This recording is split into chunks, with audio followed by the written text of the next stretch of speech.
Man, what up, world, what up, world, what up, world, what up, world, what up, world, man, it's your main man. I am DJ Double Dose, and we are back here at Double Dose of Reality Sports. And man, oh my God, what was that we just had this past weekend? What was it? What was it? What did we see? What did we see? We coming in hot, man. We're not gonna play no games. We ain't gonna sugarcoat it. Y'all already know, man. We're gonna start calling these if we continue to do them on Tuesday. We're gonna start calling these turn the page Tuesdays because on Tuesdays, that is when you gotta turn the page. And I'm sure there's a couple of people who want their pages turned. But before we get into all that, man, this is your main man. I am DJ Double Dose coming at you from I am DJ Double Dose coming at you from Double Dose of Reality Sports, man. And look, you already know, man. What now? What now? There are some people who are sitting back saying, what now? Now, should we start in Clemson? Nah, we'll get it. No, let's go ahead and start in South Bend, Indiana. That is right, man. The game, quote unquote, game of the week this week that capped off a lot of top matchups in the country. Oh, before we get to that, hey, Russell Wilson, man. Hey, come talk to me, brother. What's going on? I just watched in an NFL game 70 points being hung on a team. My God. Denver, what now? You're going to hear me asking that question a lot throughout the show today. Denver Broncos fans, what now? That was beyond embarrassing. Pitiful. Trash. Garbage. Oh my God. What the hell? I mean, whatever phrase you want to put to it. 70 points in an NFL game.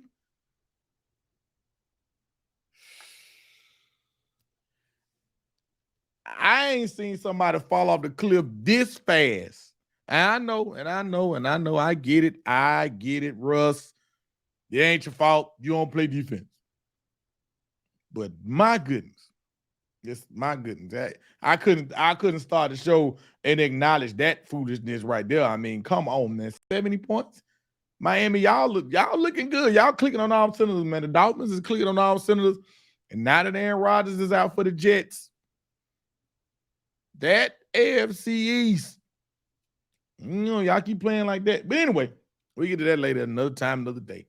Let's get back to what happened inside. We're going to go all the way to the end because the matchup between Notre Dame and Ohio State, it was an awesome matchup. It was. It was a great matchup.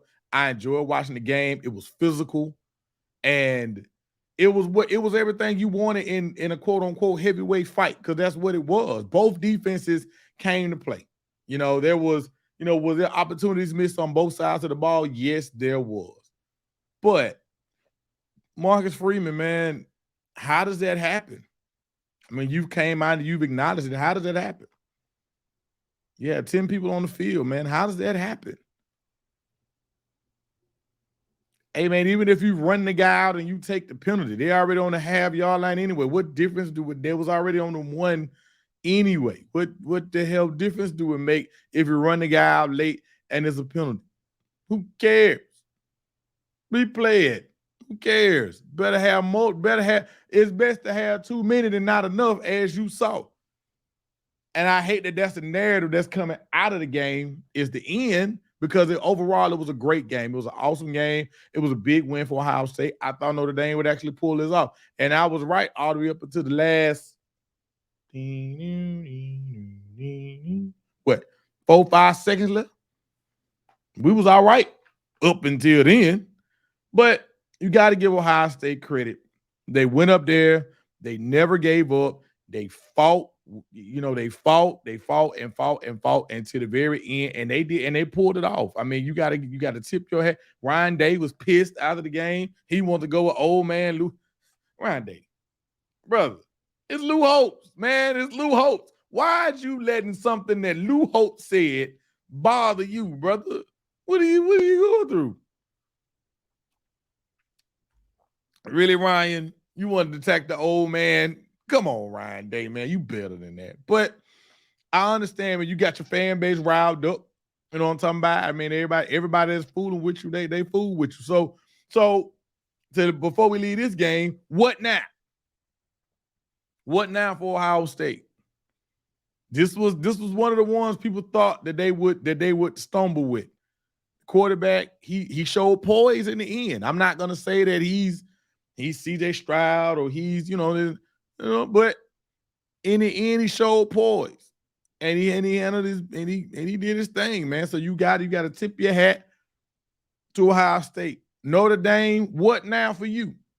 You still got USC, you still got Clemson left. So, all is not a lot. Like we say a lot, like we have said, that has been a common thing that we have said early on in this season. You lose early, all is not lost. All isn't lost. You know what I'm saying? At the end of the day, all isn't lost because you still got we still got one more weekend in September. We hadn't even turned the page to October. So all is not lost, Notre Dame. You still got some heavyweight matchups in front of you. And the way your defense is playing, hey, that USC game for me is going to be very interesting. The Clemson game, I feel like you guys will be able to beat Clemson, not because of what we just did. I just feel like your defense will be able to get the Klubnik. And I think that will ultimately be how you pull off that. But so what now, Notre Dame? Just simple and plain. Just continue to play your schedule. It'll all fall into place. Ohio State, hey, check the box. You know what I'm saying? That was a pretty impressive win for you. So check the box. We're going to slide on. What now? We got to do it. Lane.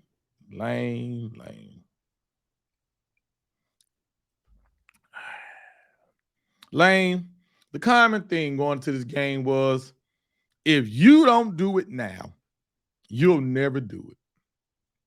And I'll be damned if I don't come away from it saying the exact same shit I said before the game, before you lost. What the hell game plan was that, Lane? What are we doing? What are we doing? I don't, Lane, look, we can look at the whole game. I don't want to, matter of fact, I'm not even going to go there. I'm going to give Alabama their credit because I said they were going to win the game. This is one of those ones I wasn't going to trust Lane. I said I didn't trust Lane, and we saw what happened. You got to give Alabama their credit in this matchup, man. You got to give it to them. I mean, at the end of the day, this matchup was very crucial for them. It was very crucial for them. It was crucial for them from the standpoint of, if they lose this game right here, for all intents and purposes, they start off in the SEC 0-1 with the way that the critics and the fans and everybody has been coming down on them. Yeah, starting off 0-1 in the SEC would have been a tremendous blow for whatever plans they have or have for the year. It would have been a tremendous blow. So you have to start there. That defense from Alabama, I've been saying it. I've been saying it since preseason. That defense is going to continue to grow and get better. And that defense is nasty. You can keep looking around and you can keep looking around the landscape. And I'm sorry, LSU. Look, again, you can tell me that Arkansas, y'all, it's a tough game against Arkansas. I get it.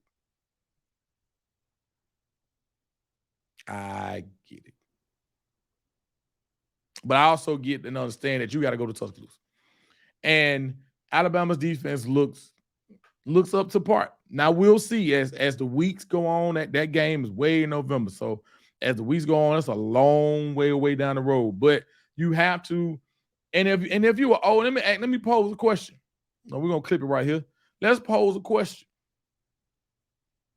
If you are Ole Miss, if you are the president, the AD, the people that's giving Lane the money to try to bring in, to doing the NIL. If you are all of those people, I'm gonna pose a simple question to y'all. What is Lane's signature win? We're in year what? 3, year 4 with Lane? What is his signature win at Ole Miss? What is the one win that you point to and you say, you know what? He's leading us in the right direction outside of the antics. What is his signature win? So to go with the theme of the show, what now? What is his signature win? I'm curious because if you can't spit it out the top of your head, because I can't, so I'm asking the question to the Ole Miss. What is his signature win? Because you won't say it publicly, but let's be truthful. One of the reasons why you hired Lane was you hired him to beat Nick Saban. Now, you won't say that was one of the, we get it. Politics as usual. You won't say that. But he been in the SEC a little minute. Say what you want to say about Jimbo. Say what you want to say about Jimbo and Texas A&M. He did get it. He does have one. We know Ole Miss is capable of beating Alabama. Hugh Freeze did it twice. Lane's supposed to be this offensive mastermind, this offensive guru, whatever. I mean, but what has he done? I ain't saying he should be fired. I'm just saying, what has he done? So, Ole Miss people, y'all get back at me and y'all tell me, because I just want to know what has he done, because at some point, you got to get me a signature win, because that seat finna start getting hot, because you clearly can't be Saban. That's clear. I'm just saying, Ole Miss, that's a question y'all got to ask yourself, man. What now? As we turn the page, let's set the scene. Clemson, South Carolina. Florida State comes into town. We knew that Clemson, I think, let me tell y'all something, because I've been seeing this a lot, man, because y'all just want to, for whatever reason, y'all want to try to discredit this win. Now, we gave Clemson flack for losing to Duke. But let's be real about the polls. Duke has turned out to be a decent team this year, and Duke is ranked. So you lose to a ranked team, but you get dropped out of the top 25. Make that make sense, voters. Y'all make that make sense. So y'all gave this false narrative that Clemson was this unranked team, which by all means, y'all were right. Technically, they weren't ranked, but come on now. You go back and you look at that Duke game, pull up the stats. I ain't got to pull it up. You pull up the stats. Pull up the stats. Pull them up. Pull them up. And you will see they outgained the hell out of Duke. Clemson had turnovers inside the red zone. That's how I lost that game. It wasn't that Duke played some amazing performance. Clemson just couldn't get out of their own way. That's how they lost. But we knew, I think any FSU fan that'll tell you the truth, we all knew that they was going to give us everything that they had. Whatever they hadn't shown, and basically, de facto, they had 2 weeks to prep for this game. They ain't played nobody last week. They spent the last 2 weeks prepping for this. And you saw it early. Florida State could not establish the run game. Jordan Travis does not want to run. And I think early on, Clemson realized, like we've said on more than one occasion, like, hey, Jordan and his legs is what we need. We've said it on numerous occasions, but we said we got to use it sparingly. We said you got to use it sparingly, but still didn't want to run the ball. So you get down. FSU gets down, but they storm back. They get down again. And they do what they got to do to tie it up. And let me tell you something, Sean McDonough, I think that's your name. But if I got to hear about that damn kicker one more time, hey, man, let me look at the camera. Let me tell y'all something. Y'all thought, hey, Clemson, y'all thought this was going to be a Hollywood ending, huh? Because they kept hyping that shit up the whole damn game. How many times I had to hear about this dude was taking online classes and he was about to go to New York and he was, if he went out there kicking, he'd be up in the suite with his family and da-da-da-da. Man, we heard that shit the whole broadcast, man. And then what did he go out there and do? What a joker that was sitting on the couch last week would do. And when the moment was the biggest, what did his ass do? He went out there and he shanked that shit.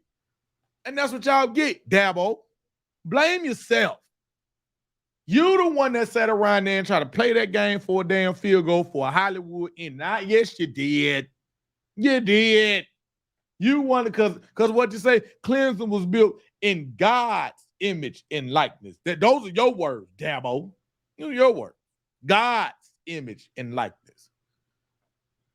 That wouldn't have been nothing sweeter than that kid doing that. But guess what? He shanked that shit. Because you should have went for the jug. You should have went for the win. And you saw what happened. Got in the overtime. And y'all know the rest. 4, Keon. Big game Coleman.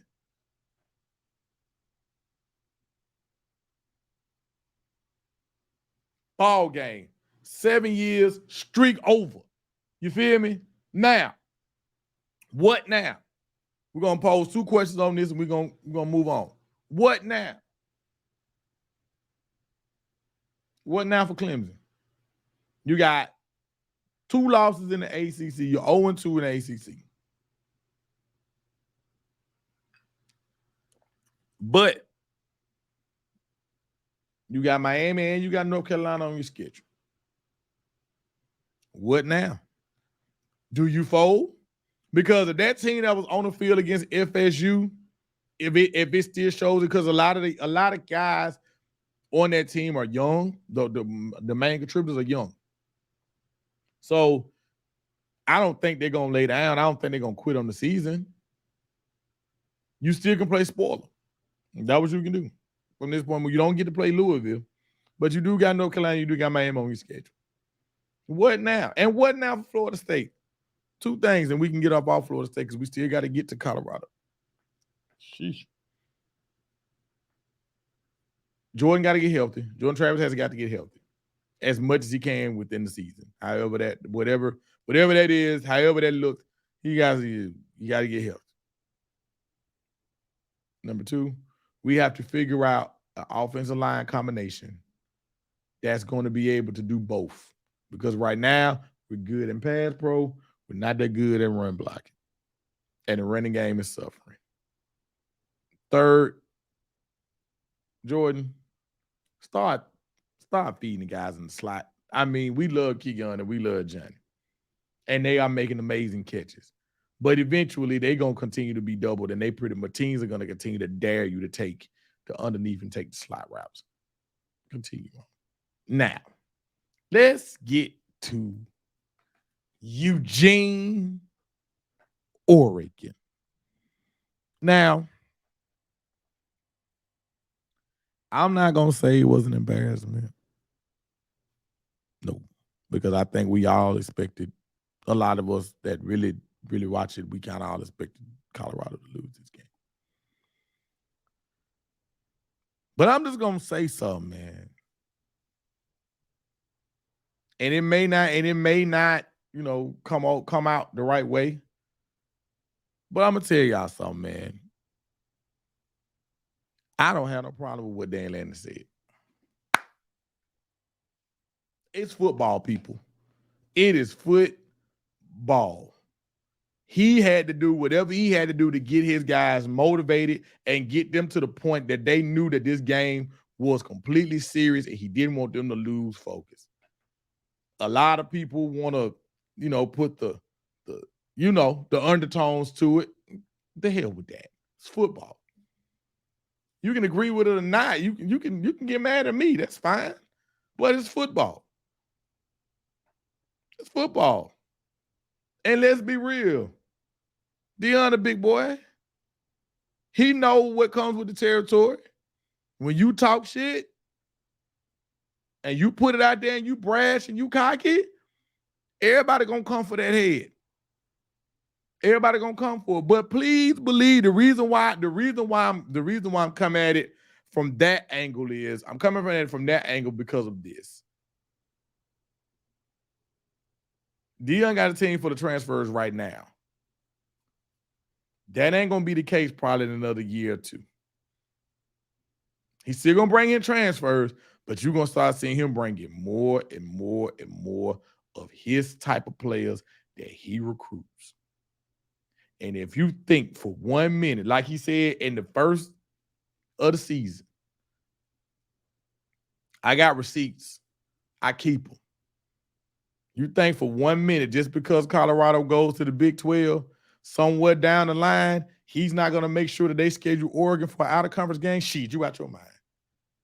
You out your mind. He's going to do whatever he got to do to try to schedule Oregon for an out-of-conference game in the next 3 to 4 years.